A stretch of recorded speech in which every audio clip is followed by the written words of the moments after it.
त्यक्त्वा कर्म फलासंगम नित्य तृप्तो निराश्रयः कर्मण्यभिप्रवृत्तो अपि नैव किंचित करोति सः.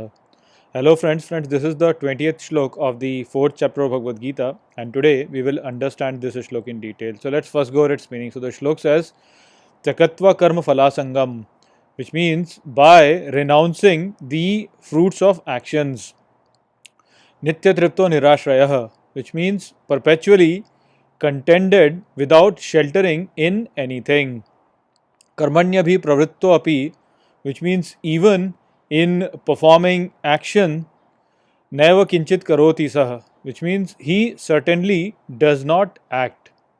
So we know that Shri Krishna is describing how to perform the right action, and over here he explains to Arjun that a person who renounces the fruits of his actions and is unattached to his actions, who is satisfied in some nothing, basically he is not really attaching to anything, and he is always satisfied and is not really seeking shelter in anything. That person, even when he is acting, he does not really act. So to understand this idea, we have to see that in this universe a lot of activities are going on, and we can see that how insignificant we are in terms of the activities that are going on. So we see that there are so many stars, so many galaxies, there are so many planets, and all of these are actually moving with respect to each other. On our in our solar system, there are so many planets which are rotating around the sun. On our planet, we see that the mountains are rising, the plates are colliding with each other. We see how different kind of weather they come. The earth is rotating around the sun, because of which all these weathers come. We see how climate changes over time. We see how uh, the forest, they turn into deserts. We see how deserts go beneath the sea, and so all these things are really changing, and all these activities are going on, and there are a lot of activities that are going on everywhere. And when we look at these activities from our own point of view, we find ourselves to be insignificant in front of them.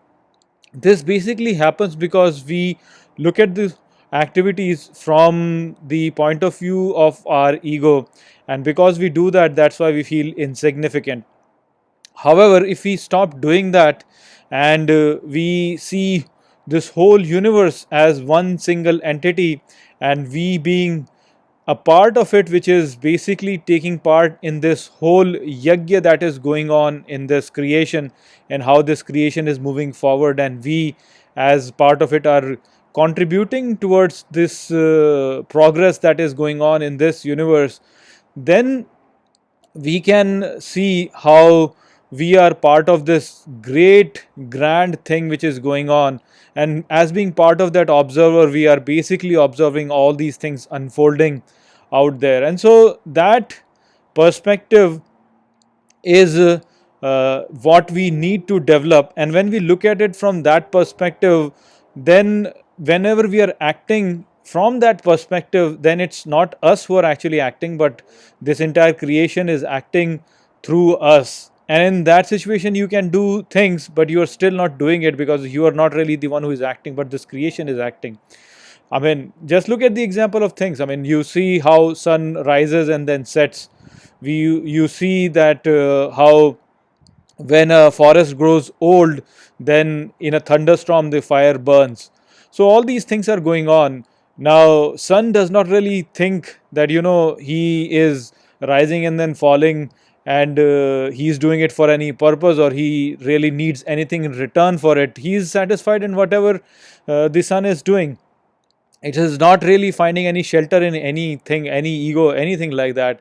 Similarly, the fire, when it burns the forest, the fire is not really burning it because it has any sort of ill feeling towards the forest. The fire is just burning the forest because that's what its swadharma is, and it is basically a normal process of how the forest gets rejuvenated. When the forest has grown old, it has to be burnt down, and a new forest then grows. So all of these activities that are going on, they are going on in that sense as a yajna. And so the forest got burnt by the fire, and on the surface you might see that the fire did a lot of activity. It burnt the whole forest, but in reality the fire did not really do anything. It was the divine will that was acting through fire, and it was rejuvenating the whole forest. So that is how the wise people also act. They are not really acting for any self gain. They are not really acting to gain anything for their actions. They don't really find shelter in anything. They don't identify with anything, and in that manner they act. And they might be acting on a lot of things, but in reality they are not really acting. It is the divine will which is acting through them. So that is the message of this shlok. I hope that I have explained this shlok well to you. With that, I will close this video. I will see you all in the next video. Take care.